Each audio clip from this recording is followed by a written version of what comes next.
வணக்கம் ஃப்ரெண்ட்ஸ், இன்றைக்கி நம்ம சூப்பரான ஒரு டிஃபன் பார்க்கலாம். ராகி சப்பாத்தி. இதுக்கு ஒரு செம்ம காம்பினேஷன், செம்ம காம்போவான கேப்சிகம் மசாலா. அதையும் எப்படி செய்யலான்னு பார்க்கலாங்க. சத்தான இந்த டிஃபன் நம்ம மார்னிங் பிரேக்ஃபாஸ்ட்டுக்கு இல்லை டின்னர் ரெசிபியாக செய்யலாங்க. வாங்க இப்போ இது எப்படி செய்யலான்னு பார்க்கலாம். இப்போ குடமிளகாய் பெரிய சைஸ் அது ஒன்று எடுத்துக்கலாம். பெரிய வெங்காயம் ஒன்று, 2 தக்காளி எடுத்துக்கலாங்க. இதெல்லாம் கட் பண்ணிக்கலாம். தக்காளியை மட்டும் நம்ம கட் பண்ணிவிட்டு மிக்ஸி ஜாரில் போட்டு அரைச்சிக்கலாங்க.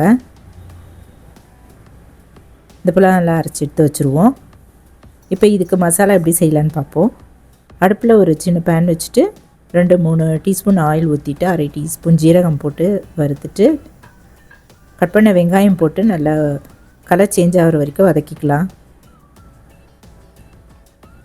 இது கூடவே கருவேப்பிலை இருந்ததுன்னா அது ஒரு கொத்து அப்படியே உருவி போட்டுட்டு வதக்கிக்கலாங்க.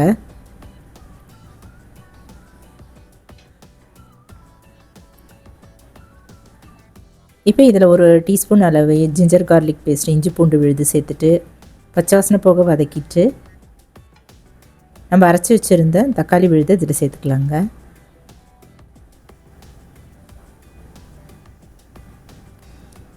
சேர்த்துட்டு ஒரு 5 நிமிஷம் வரைக்கும் நல்லா வதக்கிடலாம். இப்போ இதெல்லாம் நல்லா வதங்கிருச்சு.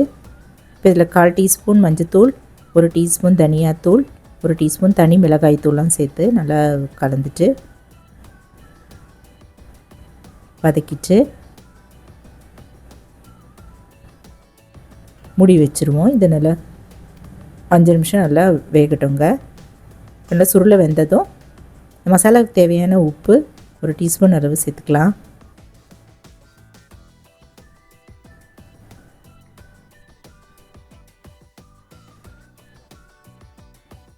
இப்போ கட் பண்ண கேப்சிகம் அதையும் போட்டுட்டு நல்லா கலந்துட்டு ரொம்ப நேரம் வதக்காமல் ஒரு 2 நிமிஷம் போல் இது நல்லா வதக்கிடலாங்க. க்ரன்ச்சியாக இருக்கிற மாதிரி நம்ம பார்த்துக்கலாம். ரொம்ப வேக விடாமல் நல்லா இது போல் கலந்துட்டு கொஞ்சம் கரம் மசாலா 1/4 டீஸ்பூன் போட்டு கலந்துட்டு 2 நிமிஷம் போல் அப்படி மூடி வச்சுட்டு இறக்கிடுவோம். இறக்க போகிற டயத்தில் கொஞ்சம் பட்டரை இதில் ஆட் பண்ணிவிட்டு கொத்தமல்லி தழைகள் மேலே தூவி இறக்கிடலாம். ஈஸியான கேப்சிகம் மசாலா.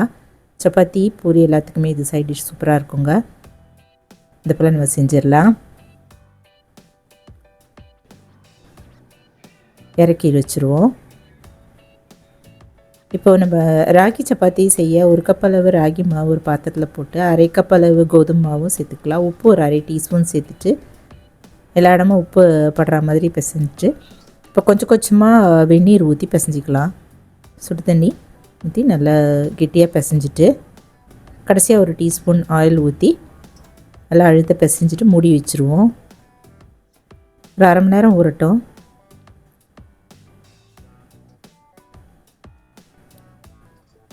அழுந்த பிசைஞ்சிட்டு மூடி வச்சிடலாங்க.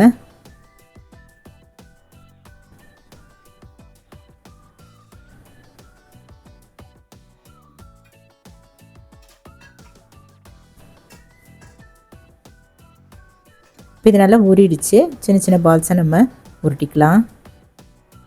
உருட்டிட்டு சப்பாத்தி அப்படியே அழிச்சிடலாங்க.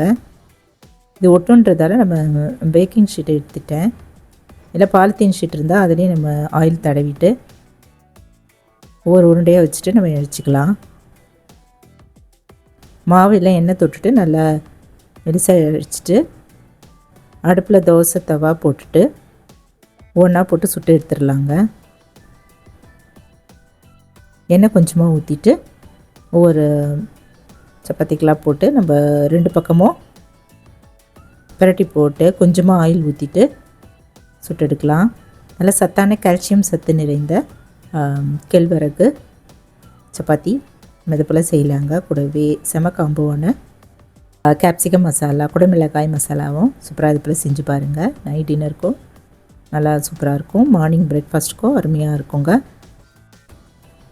மில்லட் சப்பாத்தி, ராகி சப்பாத்தி இதை போல் நீங்களும் செஞ்சு பார்த்துட்டு எப்படி இருக்குன்னு சொல்லுங்கள். இந்த போல் ஹெல்த்தியான ரெசிபீஸில் பார்க்கணுன்னா இந்த சேனலை சப்ஸ்கிரைப் பண்ணிக்கோங்க.